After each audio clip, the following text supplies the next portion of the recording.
혈압약을 몇 년째 꾸준히 먹고 있는데도 몸이 점점 더 불편해지고 있다는 느낌 한 번쯤은 받아보셨을 겁니다. 병원에서는 수치가 괜찮다고 하는데 계단 몇 개만 올라가도 숨이 차고 오후만 되면 다리가 무겁고 밤에는 심장이 두근거려서 자주 깨는 분들도 많으실 겁니다. 이게 단순히 나이가 들어서 그렇다고 넘기고 계셨다면 오늘 이야기는 꼭 끝까지 들으셔야 합니다. 혈압은 관리되고 있는데 혈관은 계속 늙고 있는 사람들이 공통적으로 가지고 있는 문제가 있습니다. 많은 분들이 혈압과 혈관을 같은 개념으로 생각합니다. 하지만 이 둘은 전혀 다릅니다.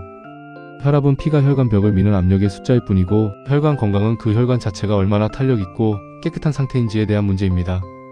혈압약은 압력을 낮추는 데는 효과가 있지만 이미 굳어가고 있는 혈관을 다시 젊게 만드는 약은 아닙니다. 이 차이를 이해하지 못하면 약을 오래 먹어도 몸이 좋아진다는 느낌을 받기 어렵습니다. 실제로 여러 연구를 보면 혈압 수치는 정상 범위인데도 심근경색이나 뇌졸중이 발생하는 경우가 적지 않습니다. 이유는 간단합니다. 숫자는 관리되고 있지만 혈관 내벽은 이미 손상돼 있고 탄력을 잃어버렸기 때문입니다. 수도관 안쪽이 녹슬어가고 있는데 물 압력만 낮추고 있는 상황과 비슷합니다. 겉으로는 문제가 없어 보이지만 내부에서는 문제가 계속 진행되고 있는 겁니다. 그렇다면 혈관을 늙게 만드는 진짜 원인은 무엇일까요? 첫 번째는 만성적인 혈당 변동입니다.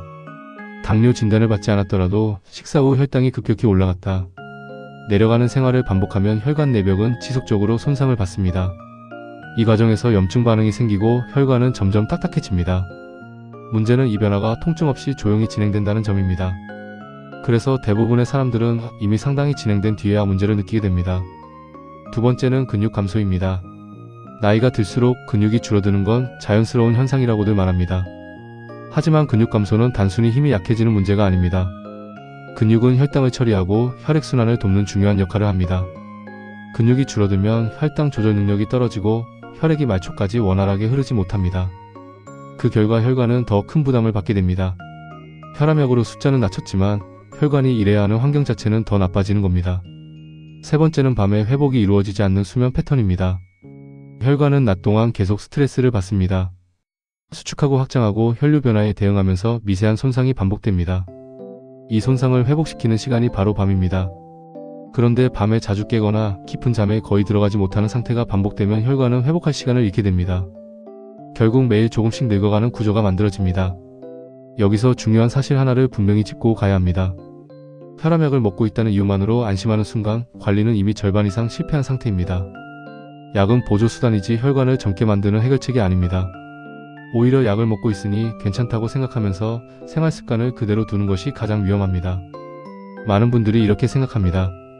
나는 담배도 안 피우고 술도 많이 안 마시니까 혈관은 괜찮을 거라고요.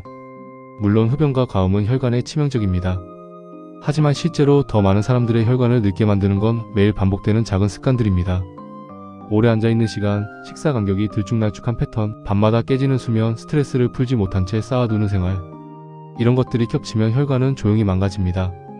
이 지점에서 검사 수치에 대한 착각도 함께 짚어야 합니다. 병원 검사는 하루 중 아주 짧은 순간을 포착한 결과입니다. 하지만 혈관은 하루 종일 반응합니다.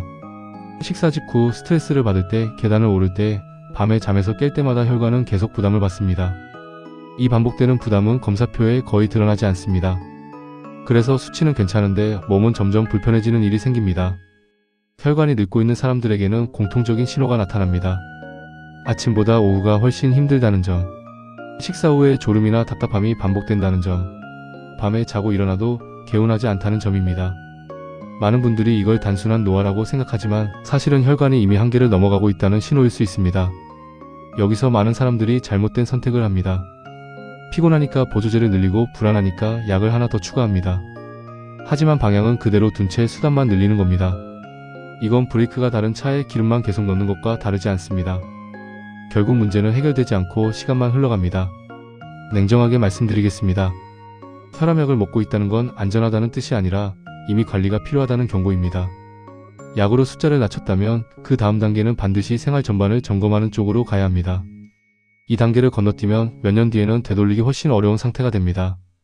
오늘 영상에서 꼭 기억하셔야 할 핵심은 하나입니다. 혈압이 아니라 혈관을 보셔야 합니다. 숫자보다 몸의 반응을 먼저 보시고 검사 결과보다 일상에서 반복되는 신호를 더 중요하게 보셔야 합니다. 오후만 되면 유난히 힘들어지는 몸, 식사 후 반복되는 불편함, 밤에 깊게 쉬지 못하는 수면, 이 모든 것들은 나이가 들어서 어쩔 수 없는 현상이 아니라 혈관이 보내는 명확한 경고일 수 있습니다. 다음 영상에서는 혈관을 늙게 만드는 생활 습관 중에서 특히 많은 분들이 전혀 문제라고 생각하지 않는 행동들을 하나씩 짚어보겠습니다. 좋은 걸 더하려고 애쓰기 전에 반드시 먼저 끊어야 할 것들이 있습니다. 이걸 모르면 아무리 관리해도 결과는 달라지지 않습니다. 오늘 내용이 도움이 되셨다면 좋아요와 구독, 알림 설정 꼭 부탁드립니다. 함께 배우고 함께 젊어지는 건강연구소였습니다. 감사합니다.